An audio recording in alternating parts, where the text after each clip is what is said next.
sekutorwa naito kuti nhasi izuva rekufara nekupembera, from the music to the food to the ambience, zvese zvakangorongeka. Tichitenda Old Mutual Funeral Services nekutunza kwavaita panapa as a Platinum FM. Right now I'm joined by the managing director, that's Rutendo Magorimbo.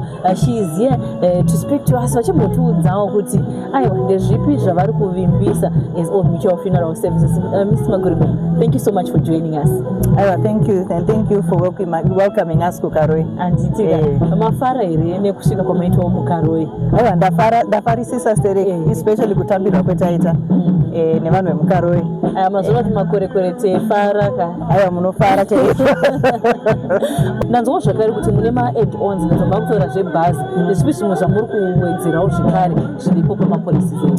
Saka apa tine bhazi, tine futi ukaedzera kana ka$2 togona kubatsira mari yekuarenja nyaradzo, nokuti patinoviga mumwe vamwe vanonga kubvunza nyaradzo iririni, and then tozoita futi tombstone unveiling tiripo futi, and then tine tinoti stabilization allowance kana uri iwe uri breadwinner mumuri, kana washaya vanosara instead yekuti vambochema utotangira papi, tinombosiyawo kana uine 1 year 2 year stabilization allowance, vachimboona kuti zvowaenda ivo vanozozvifambisa sei.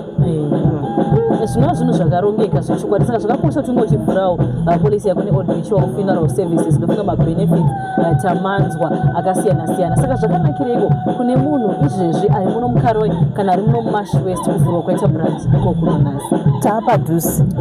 Taapadhuze ukasvikirwa nedambudziko hatizivi kuti unosvika nguwai kana kuti rini, panoti ufone foni toti tiri kuHarare tauya taamuno muKaroi, kungofona I think within a couple of hours tinenge taapo kubatsirai kutozvifambisa sei. And I think isusu for us specifically it's not so much about opening the branch, kuda kuya mune vanhu. Exactly. Because it's not kuti Old Mutual mabhazi kana mabhazi edu kana kuti building ndio chabatsira munhu. Tauya padhuze kuti pemunosvikirwa nedambudziko tinge tiripo tichichema nemi, asi more importantly hatisi kuda kuti mucheme muri mega. We want to lighten that burden for you and do the other things ekuti fambisa mapepa, kuti tinochengetedza mudikano wedu papi, ekuti ramangwana rakamira sei, so that hamusi kunzwe kuremereka. Chinova chinhu chakanaka, ndafarira kuti hamusi kungoti mabatsira pafuneral zvapera, but kusvika kwese kutombstone unveiling munenge muripo muchifambidzana nesu muchitibatsira. Aiwa, tinotenda zvakanyanyisa. Asi kune mumwe anoda kuziva zvizere, tinombowana papiko ndinyatsonzwisisa mapolisi ariko, ndinyatsonzwisisa kuti ndeipi inoenderana nehomwe yangu, angawana imwe information papi? Saka tiri any cabs branch, semunoziva kuti Old Mutual makambani akati saka mukangosvika kuCabs branch yedu yetavhura Old Mutual Funeral Services muno muKaroi, chero mukaita *707# pamadigital pamafoni enyu apa munowana imwe information. Saka physically cabs Old Mutual Funeral Services, and then pama digital platforms where you are able to find more information. Creating the comfort of your home or to kwanisa kunge uchitofura policy yako. Chero vari kudiaspora chero vari kudiaspora vanokwanisa kubhadharira mapolicies hama dzavo dziri kunoko, vangori ikoko kudiaspora vachingobhadhara vari from the comfort of their own home.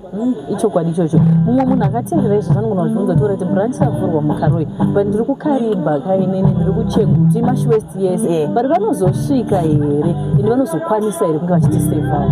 Aiwa, kusvika tinosvika, saka zvetauya muKaroi kudai Kariba tinosvika, Harare tiriko, kana uri kuChinhoi tinosvika. Saka zvetuda kuita tichiri paprocess yekuexpanda mabranches edu, but shuviro yedu ndeyekuti from any given point we're less than 100 kilometers, 150 kilometers at most from where we need to get to you, such that chero ukapika phone within 2 hours tinge tasvika kwauri. Aiwa, zvakarongeka zvechokwadi. Pari zvino ndachitaura namanaging director from Old Mutual Funeral Services, that's Rutendo Magorimbo. Mashoko enyu ekupedzisira mungangosiyirawo vateereri vedu nevari pachitonawo zvekare pazvivhitivhiti?